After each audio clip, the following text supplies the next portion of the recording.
It's working now. Okay. So yes, it is linear. For the same reason, it does not have x in the denominator. On the side, 12, I already know, it's 2 squared times 3. 6, I already know, is 2 times 3. And 7 is just 7. There is nothing I can do to it. It's a prime number. I need to find the LCD. Yes, I'm sure you know you can find the LCD with a graphing calculator. But why? This is not a big deal. Okay. How many different factors we see here? Yes, 2, 3, and 7 must be in the least common denominator. 2 is the only one with a power other than 1. I have to copy that large power. Well, I'm not adding power 2 to power 1. I'm only copying the largest. 3 stays with 1, 7 stays with 1. So the LCD is 4 times 3 times 7.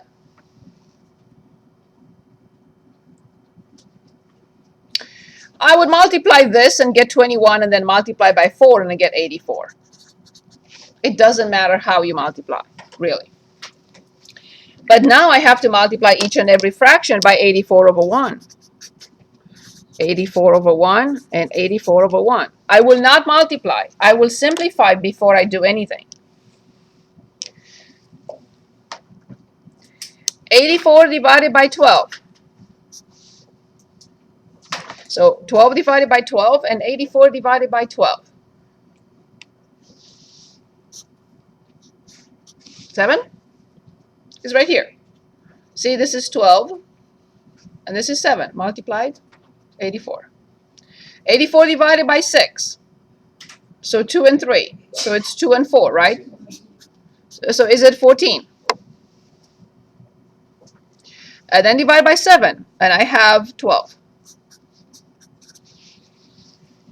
So finally, can anyone help? We have 7 that needs to be distributed to x plus 3. Let's write it for everyone to see. And then I have 14. And then I have 12 distributed to x minus 3. Let's see if this is clear. Is this okay?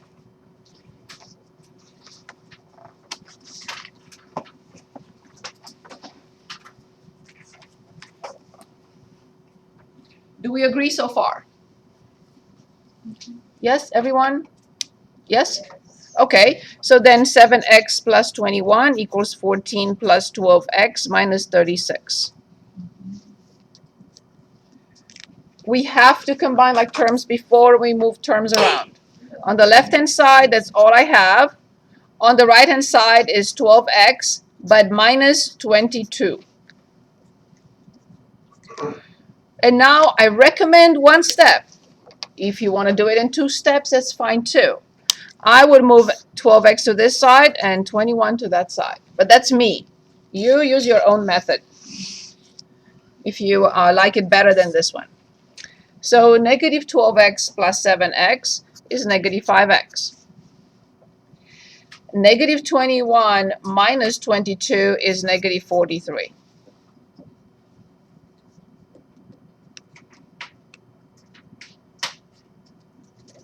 Therefore, x equals 43 divided by 5.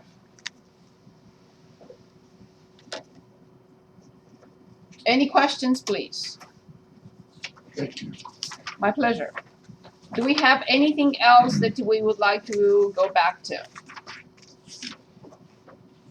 Anything? Anything that you worked on? Anything in my math lab or whatever the new name is? Anything?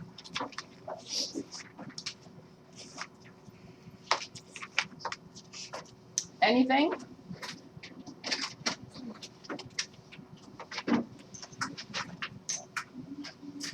Okay.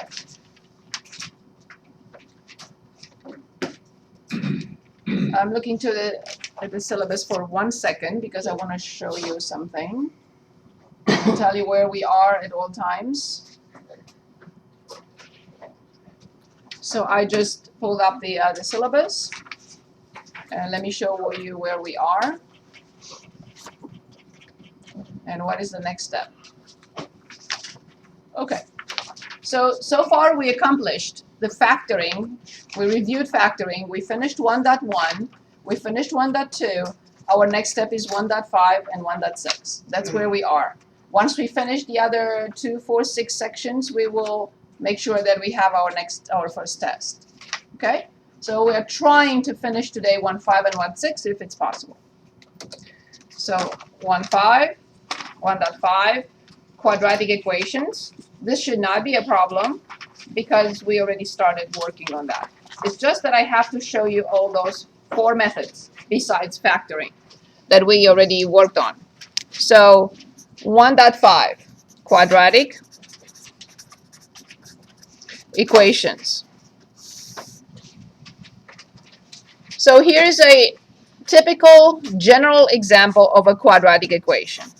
A number, x squared, plus a number times x plus another number equals 0. This is the general form. A is called the leading coefficient. Of course, we know that. B is called the middle coefficient. And C, I call it the free term. It's free of variables. Free. Just a number. Last time we talked about having 4 different methods to discuss here. And I know you will ask, and you should ask, 4? What's up with the 1? I mean, why 4? You'll see why 4. So 4 methods of solving quadratic equations. The first one is factoring. Let me choose one just for you to have an example. On page 167, if you have your book or you have your access to somehow to the electronic book, you can feel free to choose. I'm going to choose number 2. At any point in time, feel free to choose. 2 on page 167. X squared minus 13x plus 36 equals 0.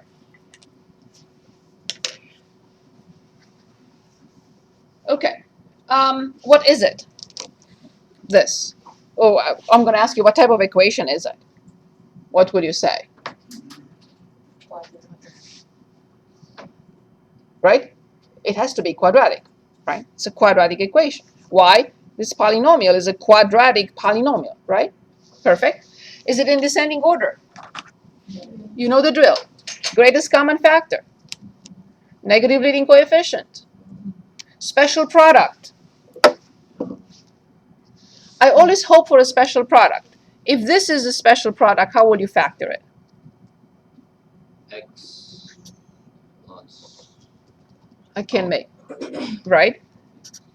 X minus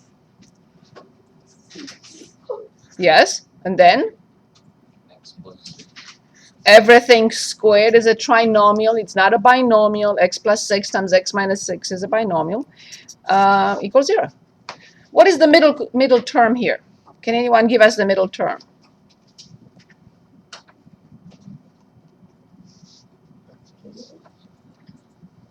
What is the middle term? What is a binomial squared equal? What does a binomial squared equal to? Exactly. A binomial squared is a trinomial. Okay, so what is the middle term here? 2 times. Exactly. 2 times x times. Awesome. So what would be the middle term here then? But negative, right? Good. Negative 12. Excellent. Is this the same thing with this? So this is not the correct factorization. Factored form. Okay. So no special product is applicable. Next question is one the leading coefficient? I'm making a point with this. And the point I'm making is do not skip any steps when you're factoring because you're making your life more difficult. That's what I'm saying here. Good. So then is 1 the leading coefficient? Yes. So then you are going to give me 2 numbers whose product is 36 and whose sum is? Excellent. You already told me. You said x minus 4 and x minus 9. Awesome. So there are 2 options, x equals and x equals. We are using Excellent. We are using the zero product principle that we used so many times before. I want to show one more, and we'll continue with the next step or the next method. Any questions on this problem, please? Any questions? Okay, I will also like to look at problem 10 on the same page, 167, and we have 5x squared minus 20x equals 0. What type of equation is it? Quadratic indeed. Is it in descending order? What type of polynomial is it? It's a binomial. Awesome. Greatest common factor? 5. I see 5x, but I cannot divide by x, ever. Do not divide by x, ever. To be exact, only when you know it's not 0, etc., etc. So, but I can divide both sides by 5. Can anyone give us the simplified form? Remember, simplify and factor are the key words in this class or any math class. Always try to simplify what you are given to solve, and always try to factor if it's possible. So please divide both sides by 5 and tell me what to write. Ready?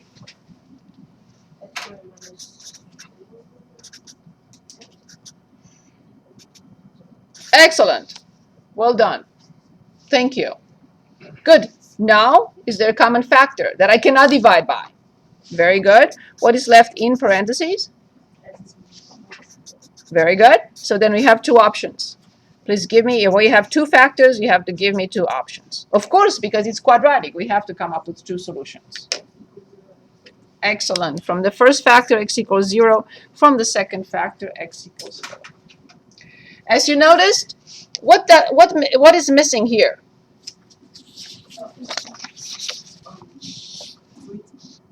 What is missing? Right. That's the easiest type of quadratic equation possible. When the free term is missing, there is no factoring other than factor out x or simplify. That's the easiest possible quadratic equation. Good. Okay, second method. Second method is called taking square roots.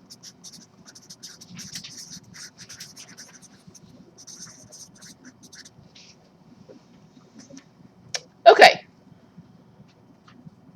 Let's suppose we are given this equation. What type is it? This equation is what type?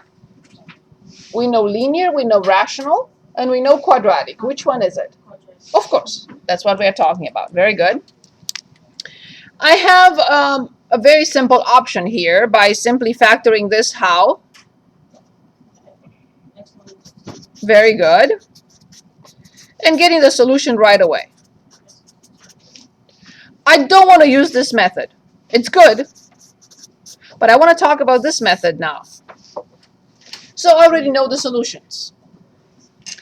Yes, so the equation x squared minus 4 equals 0. I will move 4 to the other side. So before we continue, we have to discuss when is this procedure applicable. Here's a case, a situation in which it is applicable. What do I mean? The left-hand side has x, and it's a perfect square. I see the perfect square. Whatever, I can have x minus 5 squared. I can have x plus 2 squared, but I have x and it's squared. And on this side, I do not have x. I only have a number. It can be positive, 0, or negative. Only in this situation, I will apply the method of taking square roots. To be exact and correct, this answer, if you remember, is the absolute value of x. It's not plain x. The other side is only one number, which is 2. Now, you can say, wait a minute. You're talking about quadratic equations, and all of a sudden, here you're talking about an absolute value equation. We will get to absolute value equations in the next section, but I need to explain something now. I don't want you to think that the square root of 4 is plus or minus 2. That's incorrect. The square root of 4 is not plus or minus 2. The plus or minus that we will see in the solution come from this side. What does this equation say? Find numbers whose distance from 0 is 2 units. Can anyone give us two numbers whose distance from 0 is 2 units? That's exactly what this equation says. Right. So from here we get x equals 2 and x equals negative 2. We do omit this step. The point I'm making is very simple, only because I want you to remember that the square root of 4 is not plus or minus 2. Those two symbols come from the absolute value, not from this side, but from this side. Okay, so the general situation is this. X squared equals k. We take the square root, and we get x equals plus or minus the square root of k. This is the principle of taking square roots. Principle. This was an example, a numerical example. This is the general case of taking square roots. Of course, from both sides. I cannot just do it on one side without the other. Let's practice this principle of taking square roots. If you would like to choose, please do so. If not, I will start with 22. Same page, 167. So this is x minus 3 everything squared equals 36. First, I'm going to ask myself what type of equation is it. And you are going to answer for me. It must be, yes, quadratic. Because when I square this binomial, how many terms do I get?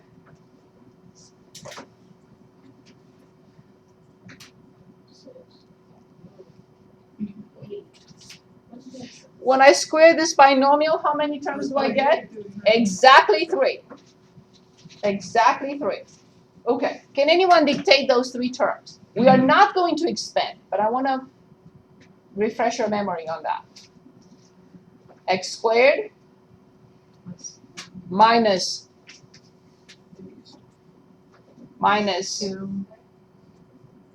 2 times 3 times x. So x squared minus, excellent, plus 9.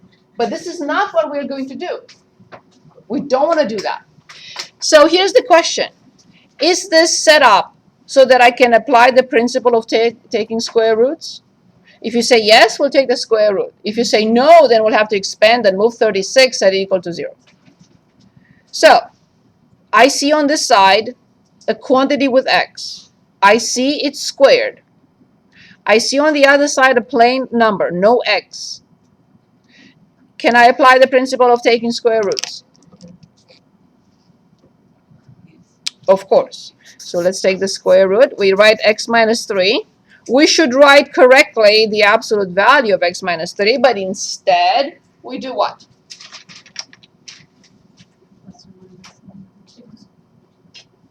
Instead of writing the absolute value, instead of writing the absolute value of x minus 3, what do I write on the other side? Exactly. Plus or minus 6. Awesome. I have to move 3 to the other side, x equals 3 plus or minus 6, and I have to separate the two solutions because they can be simplified. Indeed, one of them is negative 3 and the other one is 9 indeed. Do we understand the principle of taking square roots? Do we understand when it's applicable? So for example, can I apply the principle of taking square roots here by, I don't know, moving 20x to the other side? Can I do that? No, because this side will have x in it, correct. And I cannot take the square root from a sum anyway. Do we think we need another problem? Is that a yes or no, or we move on to method 3? Yes? Okay, let's look at 27. Same page. So we have x minus 3 But this time the other side is -5. Is this ready for taking square roots? Do I have to clean it up? Do I have to simplify anything? Is there anything I can do, or just apply the taking square roots? Yes, we apply the taking square roots method or principle. The left-hand side is x minus 3. Can anyone dictate the right-hand side? I have to put my tent up. Sorry. That's what this is for. Say it again.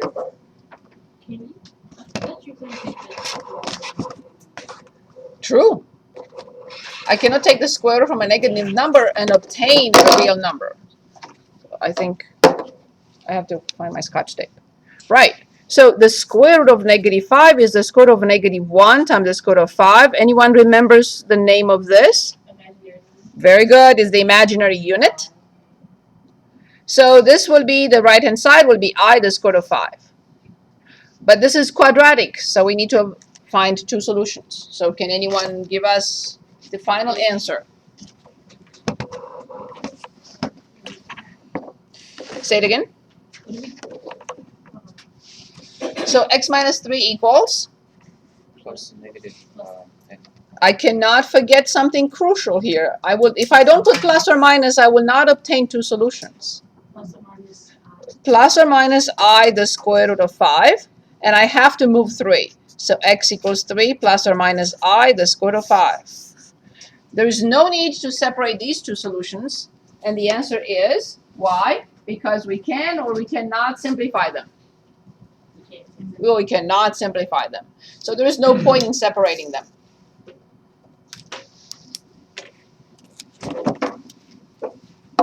Very good. Okay, so let's move on. Do we understand the principle of taking square roots? Yes? Please say something. Thank you. Okay, so moving on to method number 3. Completing the square. Completing the square is method number 3.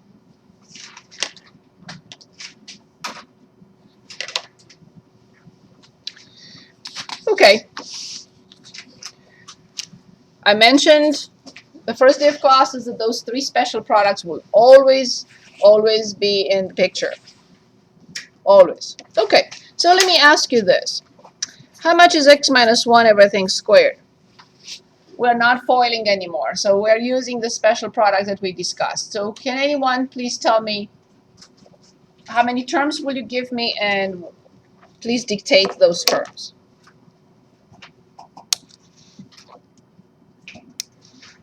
Anyone? X squared.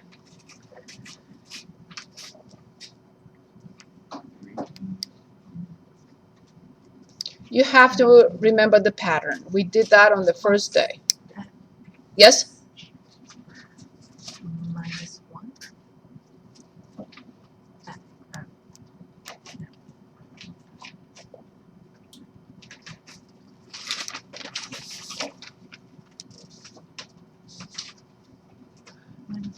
Minus 2 times the first times the second plus the second term squared.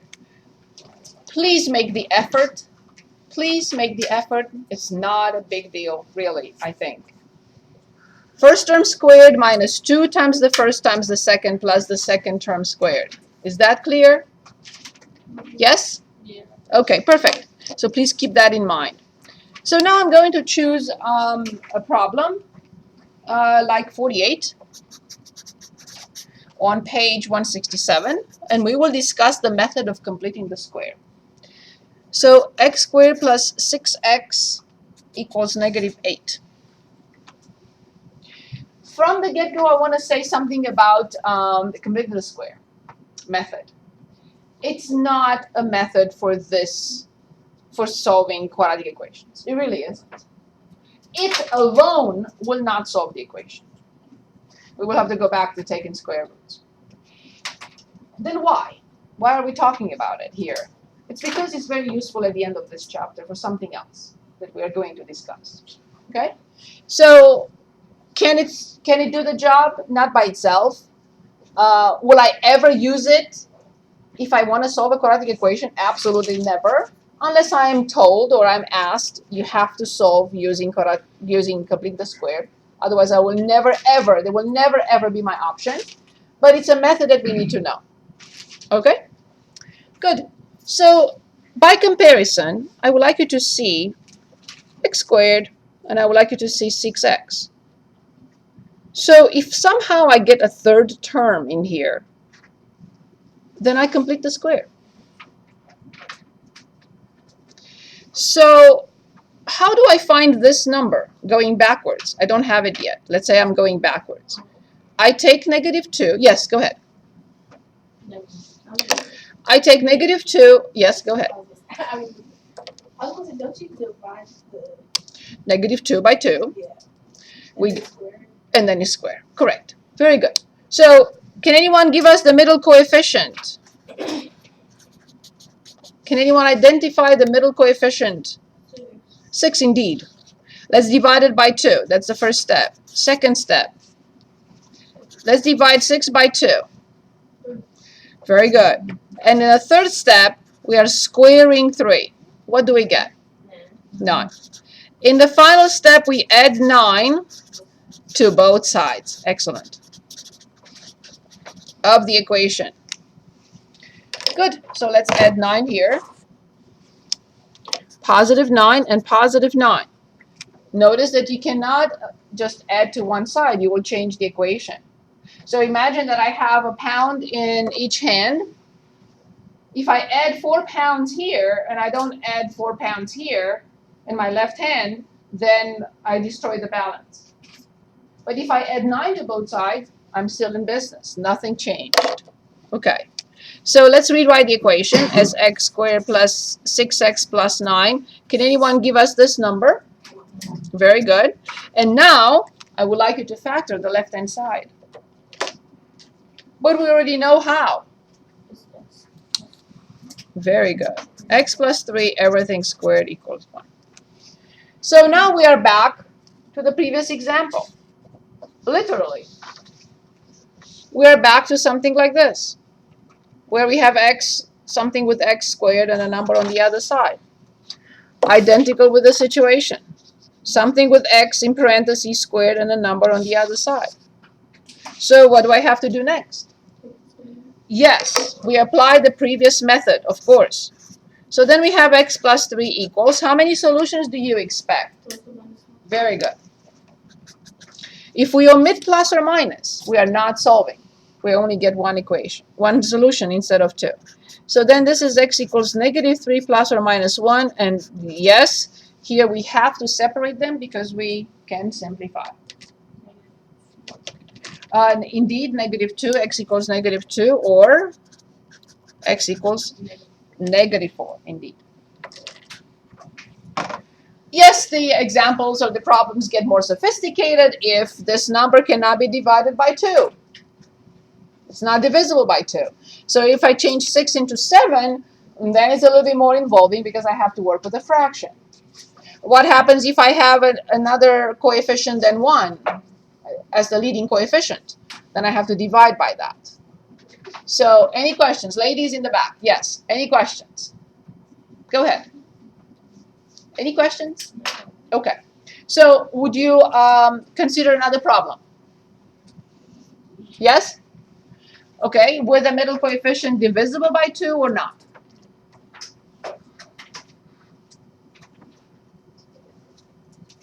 Yes? Not.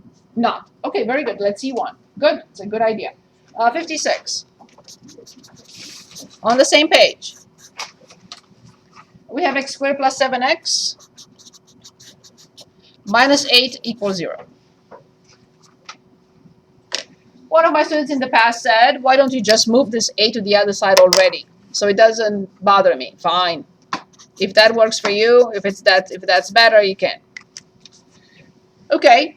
Middle coefficient, please. Let's identify it. 7. Let's divide 7 by 2. We have to keep it at 7 halves. Now we have to square 7 halves. Do we remember how to square fraction? We have to square the top and we have to square the bottom. So what do we get? 49.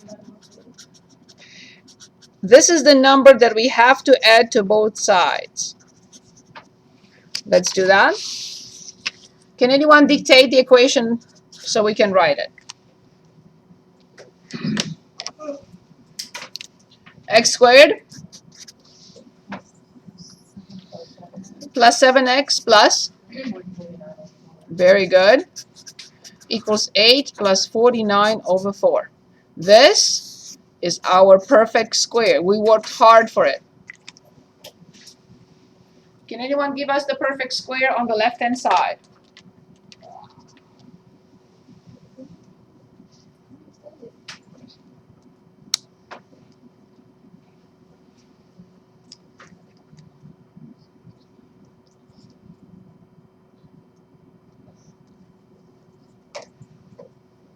Anyone?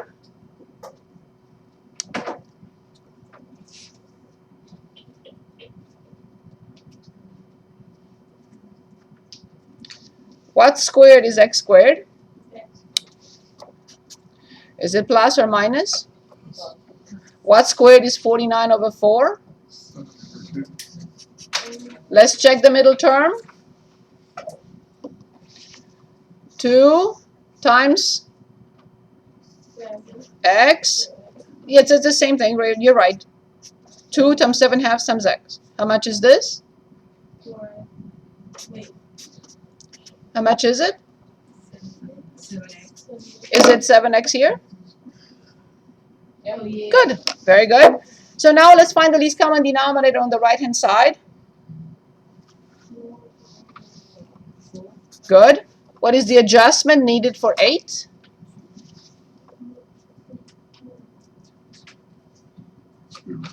We multiplied 1 by 4. I cannot multiply the top by 2. Exactly. It has to be the same number. So then we have 32 plus 49. So the left-hand side is x plus 7/2 squared. And the right-hand side is the 1 over 4. After all this effort, we can finish it up if we don't go back to the previous method. What did the previous method say? We gotta take the square root. Exactly. Very good. So then we have x plus 7/2 equals. Can anyone give us the right-hand side? Not sufficient. Very good. Plus or minus 9 over 2. I agree. We move 7/2.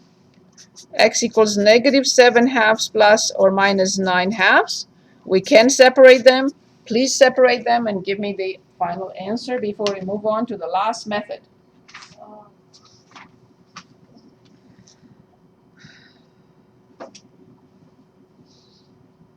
Wait.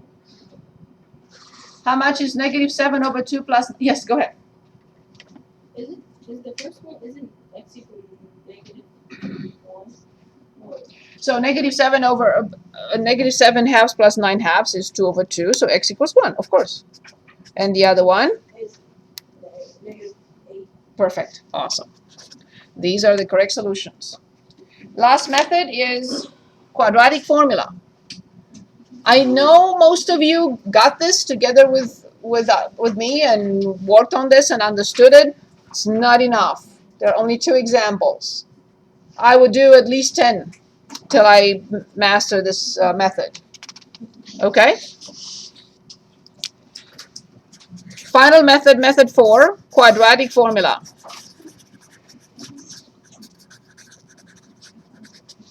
Quadratic formula. Quadratic formula requires the any questions? Any questions? Okay. Ax squared plus bx plus c equals 0. We cannot apply the quadratic formula before the equation is in descending order set equal to 0. And then the quadratic formula is, anyone remembers?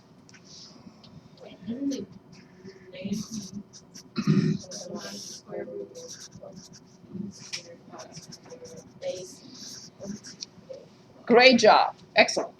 Okay, so let's look at, let's say,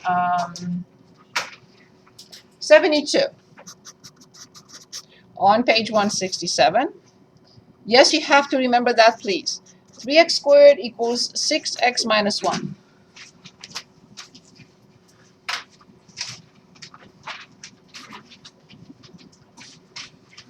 And then I would like to look at a word problem.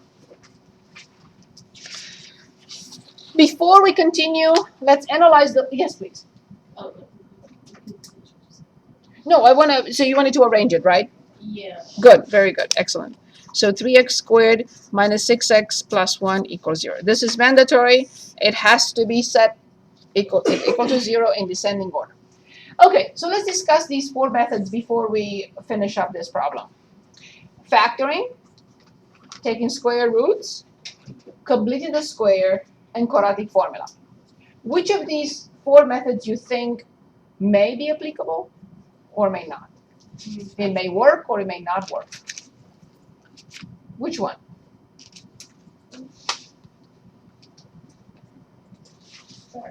Of course. Factoring doesn't always work. Absolutely. It's the only one. The other three will always work. I can always complete the square and then take the square root. If it's not completed, I can always use the quadratic formula.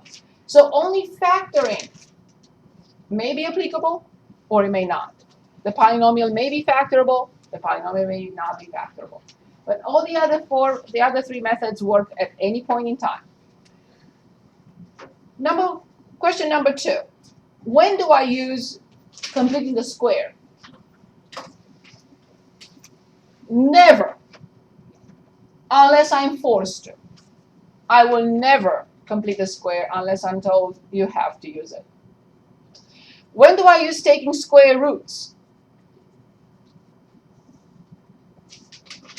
Only when the two sides are appropriately presented. How?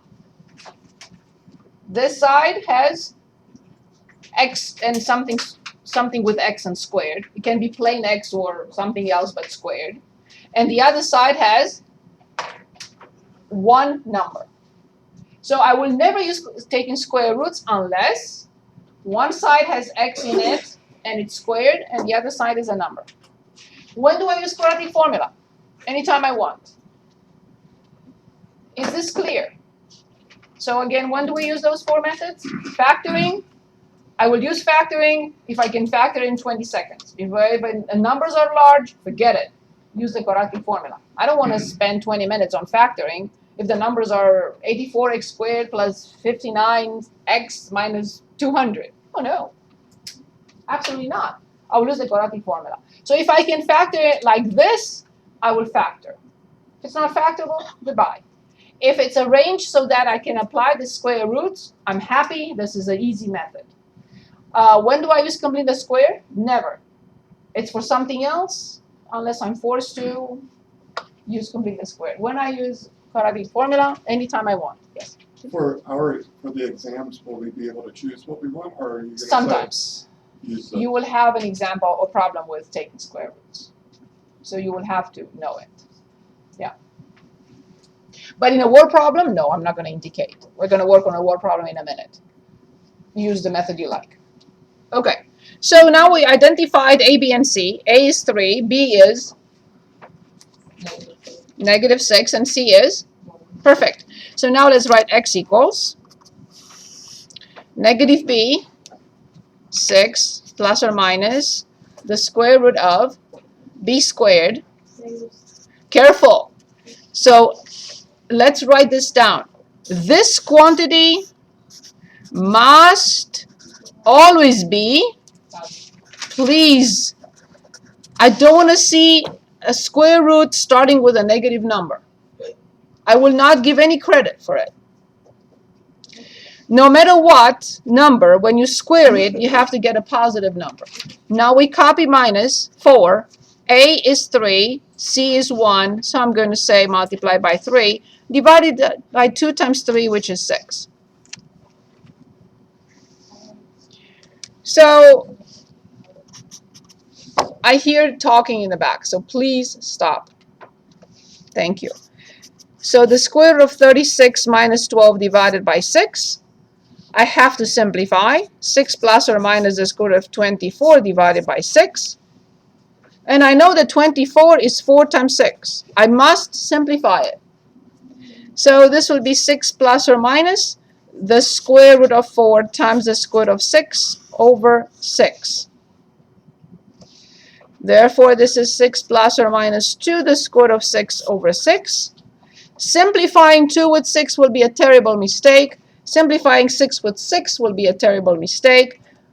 We have two options here. We either factor and then simplify factors, or the second option is separate the fraction. So option number 1, 6 over 6 plus or minus 2 the square root of 6 over 6. And here I can write 1 plus or minus the square root of 6 over 3.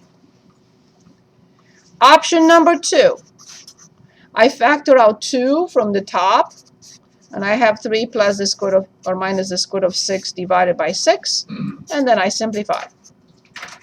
Same thing, same answer, presented slightly differently. But one huge mistake would be to simplify